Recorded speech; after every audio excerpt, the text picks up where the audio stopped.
Recording in syempre dark progress. or anechoic. So ilagay nyo yun para madali nyo tignan. So ganun mag-aaral, hindi yung sulat-sulat, gawan nyo na matrix ha. So I'm explaining it right now by using this video, and then natin ko pa na explanation ko. Pero make sure na wag na kayo magsulat para mga word. Gawin nyo na lang agad, mag-matrix kagad kayo. Alam nyo yung mga table. Gawa kayo ng 4 na table, lagyan nyo kagad ng head yun para madali nyo makita. No? So dito nakita nyo rin kagad ano, edge and ano no, dalawa kasi yan, edge shadow at edge enhancement. Okay, so pakinggan natin, this is actually ano no, a portion of kidney. So pakinggan natin ang explanation niya. Let's rewind just a little bit right here. Ayun, edge shadow, no? So sabing ganon, bakit daw nagkakaroon ng edge shadow artifact? So ilalagay nyo kagad, edge shadow is syempre dahil shadow siya, dark, no, anechoic. No, na, saan siya galing? Origin niya sa mga curve interfaces. So curve surface. No, bakit ganon? Kasi may mga trajectory, yung beam natin na paganito. May trajectory yung beam natin na paganyan, may trajectory yung beam natin na paganon. Yan, thereby creating itong area na to, itong triangle na to, creating dark. Okay? So, physics yan. So, we cannot escape it, no? So, depende sa nagpagalaw nung pagmamanipulate ng probe. So, therefore, lumilitaw yung kanyang edge shadow. Okay? So, make sure gawan nyo ng matrix yan. I'm expecting that para madali ninyong matatandaan. No? Huwag yung sulat-sulat, babasahin nyo na parang paragraph. Wala yon, useless yon. No? Matagal mag-aral ng ganon. So, i-matrix mo siya. So, yun ang advice ko sa inyo. So, let's continue. Notice that on the edge of this kidney right here, we're seeing artifacts, so we're seeing some blackness deep to it, when in fact, all that's happening is you're having an edge artifact. In this clip, we actually see all 3 artifacts. It's pretty sweet. This is a... Ayan. So, nakita ninyo, no? Edge shadow. No? Edge shadow siya. Tapos, ito, acoustic shadow. No? Acoustic. Kasi ito siya, fluid siya. Oh. Tapos, meron siyang something here and over here. So, tingnan natin paano explain. A bladder in the transverse orientation with a Foley bulb in it. We are seeing posterior acoustic enhancement. You see how it's super bright over here? This is because of the urine in the bladder causing no attenuation of that sound, or minimal attenuation in any case, and causing there to be what appears to be brightness over here. This Foley bulb over here is actually attenuating the sound just a little bit, and that's why it's darker over here. Right here, you see how it's a bit darker right here, right on the edge of the bladder. This is an edge artifact, this kind of blackness that we're seeing over here, and to a more dramatic degree over on this side. So we have edge artifact, posterior acoustic enhancement, and a bit of shadowing from this Foley bulb. So you can see all 3 artifacts in one. Okay, so again ulitin natin lagyan nyo na matrix. Mas madali ninyong makuha yon. Okay? So ituloy pa natin yung ibang artifact. Okay, ano daw itong acoustic enhancement? Ayan na yung explanation natin. No? So in this case, kita natin dito, bladder siya. So yung likuran niya, dahil wala namang pumipigil, walang nag-attenuate dito, nag-pass through, nag-transmit yung wave. Excuse me. So nagkaroon ngayon ng enhancement sa likuran. Dito naman, makita natin this liver, yung buong yan, liver na yan, kaso may simple cyst. Ayan, dalawa pa. So meron siya mas brighter na yan. So that would be your acoustic enhancement. So ba't nagkakaganon? Because of this. Itong puti na to, actually yan yung diaphragm. So the diaphragm made it possible na mag-bounce yung wave, no? Para maging echo. Kaya naging puti siya. Okay? So ayan ang acoustic enhancement na tinatawag. Madalas madalas tanungin niya mga yan. O, panoorin ulit ito.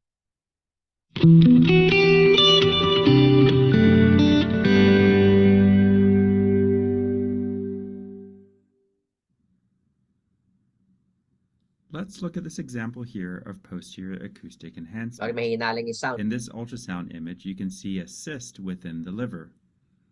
Posterior to the cyst, you can see that the liver parenchyma appears brighter than the background liver parenchyma, or so-called posterior acoustic enhancement. How does this happen? Let's take a look at the image on the left. An ultrasound probe is placed over the soft tissue structures. Let's place a fluid collection within that. How does that appear by ultrasound? Well, as the ultrasound waves come from the probe itself, no attenuation of the signal happens within a fluid collection. It is anechoic. It doesn't produce any echoes, and therefore appears black by ultrasound. Now, attenuation happens in the surrounding tissue as the beam goes deeper and deeper, but less so in the fluid collection, so that the beams that return through the fluid collection have less attenuation of their sound, and therefore appear as if there's posterior acoustic enhancement. Now, it's important to keep in mind that posterior acoustic enhancement does not always mean that something is a cyst. Here's an example here of an abnormal lymph node, a patient who ended up having lymphoma, where the lymph node is surrounded by... Okay. So, ito, kaya natin pinili ito because of this. So, yung posterior acoustic enhancement, hindi siya laging galing sa mga fluid field. Remember kanina, ano yung mga anechoic part natin or organ natin or tissue natin? Sabi may cyst daw or yung tinatawag natin na lymph nodes. No? Di ba yung lymph nodes natin anechoic 'yon? So, in this case, nakita ninyo dito sa orientation sa ilalim, no? Nasa neck, no? Nasa left cervical area. So nakita niya ngayon namamaga yung lymph nodes niya. Merong kulay itim na area namamaga, may lump. Yan, palpable lump. So naturally, nung tinamaan ng ultrasound wave yan, dahil lymph node siya, nagpa-pass through yung sound wave sa kanya, magpa-produce siya ngayon ng acoustic enhancement. So ang point natin dito, lahat ng fluid field, no? Hindi lang ibig sabihin na urinary bladder, cyst, no? Lahat ng inilagay ko kanina dun sa mga listahan can produce acoustic enhancement. Okay, yun ang point natin dito. Pero, for simplicity purposes, 'di ba? Ang ano natin, lahat ng fluid field. Kasi nga tong lymph nodes na to ay daanan ng dugo. Ano ba yung dugo? Fluid. So you have to expect na pag tinamaan niya yan, lalo na lump yun, namamaga, so tatransmit ng ultrasound wave. Therefore, malaki yung chance na mag-produce talaga ng acoustic enhancement. Okay, just a notes to ponder. Fat density. Now, the fat attenuates the sound beam much more than the soft tissue does, and therefore you get posterior acoustic enhancement. So going back to our original example here, we have a cyst within the liver. Okay, so at least alam na natin ito. Yes, ito liver. So itong puti na naman ito, diaphragm yan, diaphragm. So ayan yun, kaya nag-aano siya, nagba-bounce back, kaya nagpuputi yun. Okay? So I guess maliwanag na sa inyo yan. Lipatan naman natin yung ibang topic natin. Okay, acoustic shadow tayo. Ayan. So, batay may acoustic shadow, kabaliktaran ni enhancement, no? Na-absorb, sabi natin kanina, na-absorb yung energy, tsaka highly reflective material. Kaya, ayan. So, in this left image natin, so nakikita nyo sa left screen, no? Gallbladder. O kasi liver itong nandito, liver yan eh. Gallbladder, tapos, merong acoustic shadow. O, sa tingin ninyo, ano to? Ano yan? Ano yan? Ano sa tingin nyo to? What makes this gallbladder produce artifact known as acoustic shadow? Sa tingin nyo, anong pathology yan? Okay, very good. Tama. Ayan, nakita niya. Sabi ni Sophia, sabi ni France, may stone. Ayan. So, gallstone. No? Ayan yan. So, ano yung gallstone sa medical term natin? Sige nga. Anybody? Gallstone. Can you... okay, very good. Ayan. Colelite. No? Yung stone is a lite. Gall yun. O, di colelite. Diba? Ayan. Yan sinasabi ni Sophia. Cholelithiasis. Okay. So, ang colelithiasis is a process. Pero kung cholelite, yon, gallstone yon. So kasi yung lithiasis is a process. Okay? Process of producing stone. Okay? Now may isa pang ano rito, sabi, in acoustic shadowing, sir, there is less attenuation.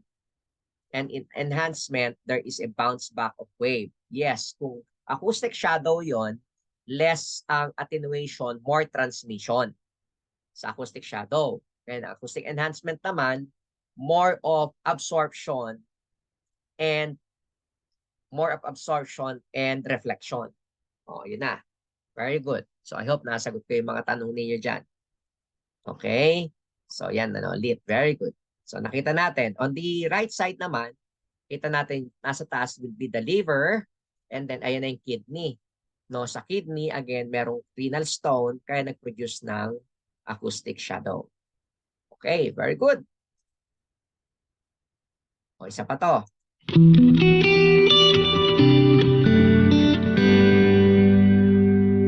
Pero kung shadow lang tayo, iporgo na natin. Sayang yung time. Yun na, diretso na natin. In this episode, we're going to focus. Ito naman tayo, reverberation artifact. Okay. Ano kaya ibig sabihin nito reverberation artifact? Reverberate, ibig sabihin nagba-back and forth. Babalik-balik siya. So kadalasan yan, doon sa pagitan ng transducer itself, yung surface niya, tsaka doon sa skin. No? Maraming reflection na nangyari doon, nagbabalikan, kaya nagre-reverberate ang tawag nila ron. Okay? Kaya nakita nyo, no? Reverberation artifact is a highly echogenic area. Yan. So, yan, nagre-reflect kasi siya. No? Kaya sinasabi nilang reverberate back and forth, ibig sabihin, nakakarating sa transducer.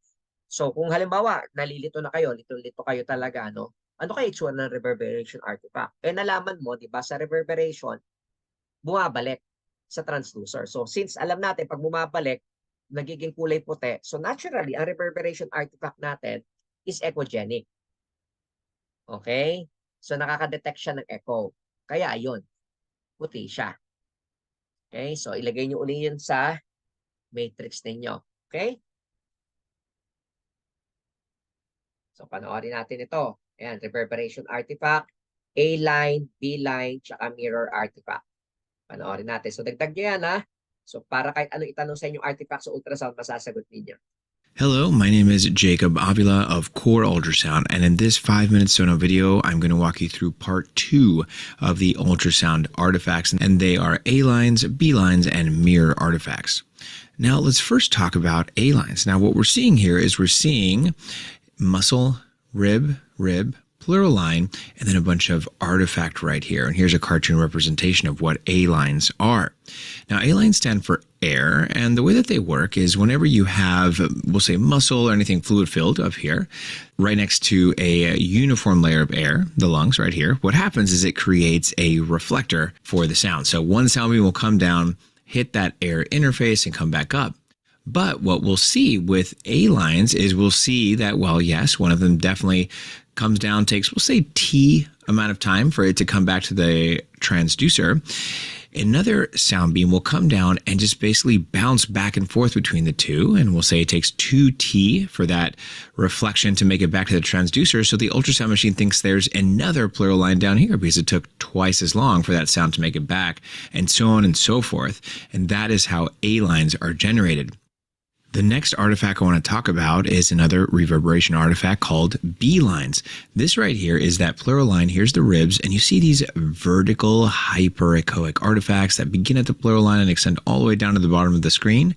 These, which are B-lines. Let's talk about how they're formed. So we have a fluid-filled thing, let's just say that's the alveolus, surrounded by air-filled alveoli. Remember, air reflects sound, whereas things that are fluid-filled transmit sound very well. So what happens is a sound beam will come down and basically start bouncing back and forth between those fluid-filled and air-filled things, creating these little horizontal repetitive reverberation artifacts, which we interpret as these vertical artifacts that start at the pleural line and move with respiration. These are what B-lines look like. Now, B-lines are not only seen in the lung, they can be seen in the bowel for basically the same reason. You have fluid-filled little sections and right next to air-filled sections that creates that same environment to create a B-line. These are both examples of intestinal B-lines. Here's an example of B-lines not in the lungs. This is a heart. This is a little bit of a pericardial effusion, and then we have a little bit of air in that pericardial effusion creating these B-lines. This is actually from hemopericardium. In this example, I want to show you a related artifact called a comet tail artifact. This right here is a gallbladder. We have a little bit of a thickened wall. We have maybe some cholesterol crystals that are in the anterior wall, and we're getting this short little vertical artifact right here. This is called a ring down or comet tail artifact, and it's similar, but it's not as excessive as the B-line artifact that you see from air. So a little sound gets into these little cholesterol-filled sinuses, will bounce a little bit, create this little vertical artifact. This doesn't necessarily mean air, it just means that there's something there that is creating a little bouncy area for that sound to create this vertical artifact here. You can actually see this with metallic foreign bodies as well. I'm going to take a brief pause here just to let you know that all of our .com website also have our courses page where ultrasound question grid questions with feed explaining the question. And back to your video. The last artifact that I'm going to talk about is the mirror artifact. We typically see this when we're looking for pleural effusions. So here I'm getting the view to identify a pleural effusion, and then I'm going to get a view that's really good at demonstrating what a mirror artifact is. So let's say that you have a fluid-filled structure, liver or spleen, next to an air-filled structure. This is the lungs. This represents the diaphragm, even though technically it's the air, not the diaphragm itself. But if you notice, if you look on one side compared to the other side, they're basically a mirror image of each other. So let's take this little thing in the liver to talk about the mirror sign. So what happens here is the ultrasound beam will come down, reflect off that, and come back up. It takes, we'll say, X amount of time for that to make it back up to the transducer. And so the ultrasound machine generates an image at this distance from the transducer. Now, remember, that interface between air and fluid is highly reflective. So another sound beam will come down, hit that reflective surface, hit that reflective thing, hit that reflective surface again and make it back up to the transducer. That sound signal making it back to the transducer takes, we'll say, X plus 2 amount of time. The ultrasound machine thinks that everything moves in a straight line. So because it took X plus 2 amount of time for that second sound signal to come back, it actually thinks that there's something on the other side of that diaphragm, and so it will create a mirror image. And that's how we get mirror artifact. That's it for this 5-minute Sono video covering part. Okay, so isa-isahin natin. No? So again, dagdag nyo na naman, ano? Yung sabi natin kanina, reverberation artifact. Yung reverberation artifact can be divided into two, no? A line and B line. No? Actually, pag sinabi mong back and forth, kaya nila kinaklasify si mirror artifact kasi nagba-back and forth din siya. I'll explain later. No? Basta puntahan muna natin ito. Ayan, yung A line. Yung A meaning air, no? Airline yon. Kaya lang, di ba pag sinabi airline, parang eroplano. Kaya ginawa niya A-line. No? Kasi nga, because of the air, no? Yung air is highly reflective, bumabalik. That's the reason why, sabi ko sa inyo kanina doon sa previous slides natin, o kalimutan nyo muna tong air, explain ko to kasi medyo masalimuot yung air. Tama? Pero katabi siya ng bone, kung natatandaan ninyo, yung bone, highly reflective, kaya puti. Tapos itinabi ron yung air, di ba? Pero magkaiba sila kasi si bone, highly reflective, pero siya ay stiff. No, mataas yung speed niya. While si air, hindi ko muna in-explain kanina, pero bakit siya naging highly reflective? Kasi nga mabilis siya gumalaw, yung kalat-kalat yung ano niya, yung molecule niya. Kaya kung saan siya tatama, madadala niya ngayon yung signal, kaya highly reflective. Kung signal niya babalik sa transducer, magiging highly reflective siya. Did you get it? So kaya yun ang inano natin. Kaya magugulat kayo, baka sabihin niyo, bakit si bone siya kasi air highly reflective? Si air sa atomic number mababa. Pero ang totoo, no, kasi yung paggalaw ng air, nadadala niya yung signal, at pag nag-bounce back yung papunta sa transducer, nagiging puti. So that's also the reason why merong ganitong klaseng artifact, yung A artifact. No. So because of that movement of the air, nadadala niya ngayon, especially lalo na ganito, no? Katabi pa man din siya ng dalawang highly reflective ribs. Okay? So yung A, yan yung A, no? So makita nyo, no? horizontal siya. Samantalang itong isa, ayan, yung air, di ba? So, kaya siya air na gano'n, makikita nyo, ito yung original na wave, tumama siya ngayon sa isang tissue na maraming air. Oh. So ano yung tissue na maraming air sa pinakita natin kanina? Nandoon yung diaphragm, nandoon yung liver. Siyempre katabi ng diaphragm and liver si lung field. So maraming air, 'di ba? Now, ang ano rito, let us say ang computer, no, ang computer hindi niya talaga maiintindihan lahat ng bagay. May limitasyon si computer. So pag hindi niya na naintindihan yung bagay na yun dahil hindi siya nailagay doon as program, automatic artifact ang lilitaw. Kaya ganoon na nangyari dito. 'Di ba sa computer, nilagyan ka lang ng program. Kung ano lang nilagay siya ng program, yun lang yung mababasa mo. Pero kung wala sa program mo yon, it will be considered as artifact. Sa medical field, sa medical field, whether that is CT scan, MRI, or ultrasound. No? Basta hindi siya nilagay doon as part ng tissue, artifact yan automatic. Para sa CT scan, pag tinamaan yung braces, sa MRI, pag tinamaan yung braces, artifact yon. 'Di ba? Kasi wala naman talaga tunay na brace ang tao. Eh kung yung dental braces nakalagay doon, nalagyan mo ng radio frequency, okay, tinamaan ng X-ray yon, 'di ba? Magkakaroon ng striking artifact pagdating sa CT scan o kaya sa MRI mawawala yung signal. O both of them are artifact. Ganon din dito, no? Ganon din dito. So, ibig sabihin nun, basta hindi siya inilagay as program para makita, magiging artifact yon. Okay? So, here, nakita nyo, no? Now, pansinin niyo sabi nga dito, air yan, tabi ng ribs. Nandito nga yung translucent, tumama dyan. Now, nung pagtama dyan, meron pa kayo makikita isa pang, ayan, yung A-line, no? Bakit kaya nilalagyan nilang ng airline yan, o A-line? Kasi, yung nag-back and forth ngayon yung, nag-back and forth yung signal, no? Parang reverberation nga, back and forth. Akala nung machine, meron pang isa pa na part na highly reflective sa ilalim kaya bumalik uli. Pero ang totoo nun, iisa lang yon. Ulitin ko ha, wala ito. Wala yung A-line na yan. Ang nag-assume lang yan, yung computer. Kasi nga, 2 beses, 3 beses, 4 na beses na bumalik yung signal. No? Kaya akala niya maraming mga layers ng highly reflective material yung nandito. Pero ang totoo, isa lang yon. Ito lang yon, yung plural, yung A na yon. Yung air na yan, ha? So, yan, nakukuha nyo ba? Kaya, this is a form of reverberation artifact na nababasa ng machine. Pero ang totoo, wala siya doon.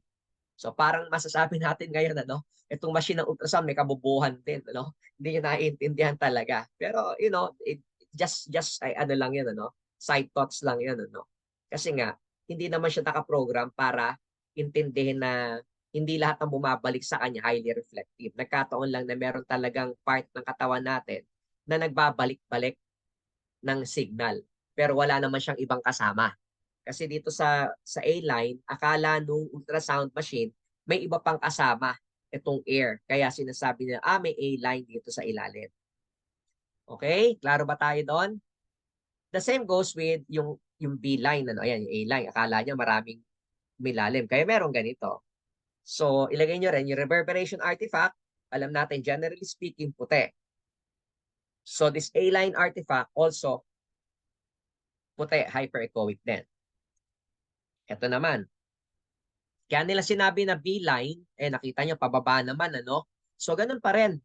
Because of air pa rin, pero pababa. So, these are all common images, commonly seen images sa ultrasound. Pero the doctors and the technologists, forgo this, Alam naman nilang artifact 'yan. Alam nilang artifact 'yan. Kasi nagkataon B-line artifact 'yan. So parang vertical artifact, B-line artifact. But they have almost the same principle.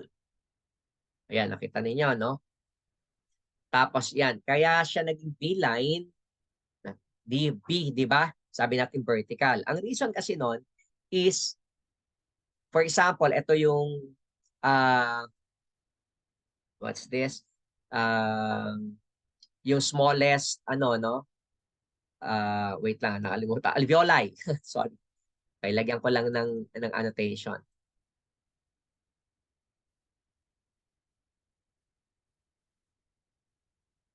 Okay. Ayan. Yung alveoli yan. Siyempre, alveoli, nandyan ngayon exchange ng air, no? Dirty air, which is the carbon dioxide, and then the clean air or oxygen. So, syempre, napapaligiran siya ngayon ng mga air. Okay? So, pag tama ngayon ng wave, wavelength tuloy. Pag tama ng wave, ultrasound wave, sa alveoli, at meron siya mga katabing mga air-filled area, so, ano nangyari? Ano sinabi sa atin? Nagba-bounce back. Hence the term B-line. Ayan. Kasi bounce back B, kaya B-line. Yung A-line, air naman yon. So, dito air din, kaso nga lang, nag-bounce back, no?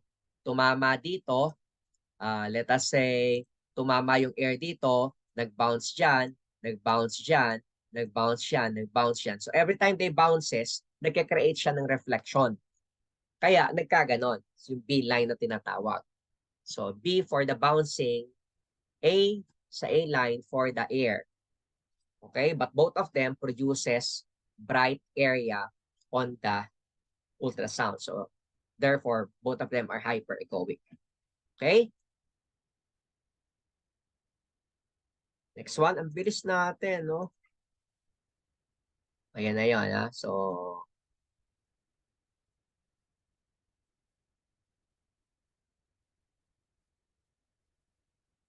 ito yung comet tail, di ba? Natatandaan niyo yung comet tail, no? Comet tail artifact. Mamaya, meron ako mas maganda explanation dyan. Dito naman tayo sa mirror image artifact. Sinasabi niya, no, ito, like this, ano?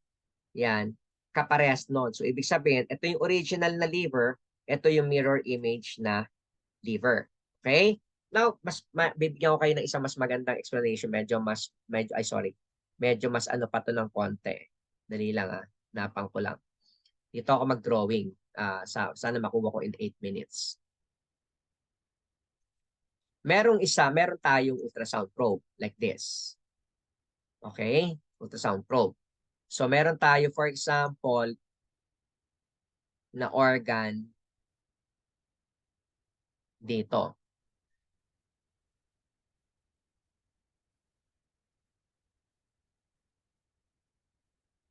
Yan. Now, what happened is, si probe, natural, maglalabas ng ultrasound wave. Nakuha? Ultrasound wave. Okay? Now, what happened is that, dahil ito ay angulated, may part na gumanon. Dito sa ilalim, may part na bumalik. So, dalawa ngayon. No? Napansin niyo ito, diretsyo pupunta. So, magkakaroon ngayon ng image dapat, supposedly. So, supposedly ngayon, makikita mo dapat sa monitor, if this will be the monitor,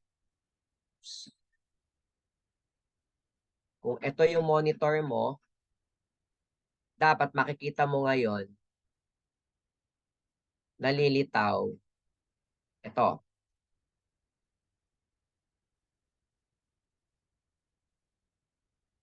Nakuha? That image should be due to this. Yung ano na yan. Yung arrow na yan. Kuha? However, hindi naman laging ganyan. Minsan meron ding katabi na parts ang katawan natin. Okay? Yung katabing parts natin, let us say, ito naman siya. Ganon. Ayan. Now, nung tumama siya dito, no, nung tumama yung ano rito, nag-bounce back. Ay, sorry. Nag-bounce back siya, gumanon. Okay? Hindi natin mapipigilan yon, no? Remember, wave yan. Kahit saan-saan, tumatama yan. Based dun sa, dun sa, uh, sorry, nakalimutan ko pa yung principle na. Pero mamaya, meron ako video nun, no? Papaalala ko lang sa inyo. So, nag-bounce back siya. Ang nangyari ngayon, nung nag-bounce back siya, nabasa ngayon ng monit ng probe yan. So, lumitaw ngayon, ganun din. No, lumitaw siya ngayon ganun. Okay? Ano ba yan? Yan. Yan. So, para naging mirror image siya. Ito naman ay galing dito sa wave na yan. So, yan dito. Sa wave na bumalik. Ito dapat ang tama. Ito malaki na to, tumama yan. So, ito yon. Pero nung nag-round robin siya, bumalik, nag-mirror image. Yun yung tinatawag natin na mirror image artifact. So, dalawang klaseng wave, isa straight line, isa nag-bounce back. Pag bounce back niya, as if ngayon, akala nung monitor, dalawa yon. Kaya parang naging twins. Nagkatabi sila. Hence, kaya nakikita nyo ngayon, may image dito na puti, may image dyan na puti. Liver ito na malaki, ito, lahat ito liver na malaki. Yan yung tinatawag natin na mirror image artifact. Okay? Klaro ba yon? So whatever the appearance is, no? Lilitaw sa kabila. Wala tayong sinasabi dito na hyperechoic, hypoechoic, anechoic, isoechoic. Basta pag nakita mo yung kabila, tapos meron pa isa siya sa kabila, mirror image yun. Like this, liver. Diba? Isa lang naman ang liver ng tao, but para may liver din sa katabi, automatic yun, mirror image yun. We do not classify that as hyperechoic, we do not classify that as hypoechoic, but rather, we classify that as a twins. Na dapat talaga isa lang naman. So, yun yung artifact na yun. So, minsan hindi natin maiwasan yun. Okay? May tanong ba kayo sa lecture natin dyan? Kasi 3 minutes siya, oh. Oh. May lecture kayo? Wala? Oh, sige. So, let me erase that. Okay. So, siguro, mag-break muna tayo sandali lang. No, tama no, 10 minutes lang naman. So, kainin na natin ito. So, parang 15 minutes. So, intayin nyo ulit. Mag-send ako ng link natin. No? After mga 10 or 15 minutes. Okay? So, thank you for bearing. Then, mag-chat kayo kung meron kayong tanong. Okay? Thank you for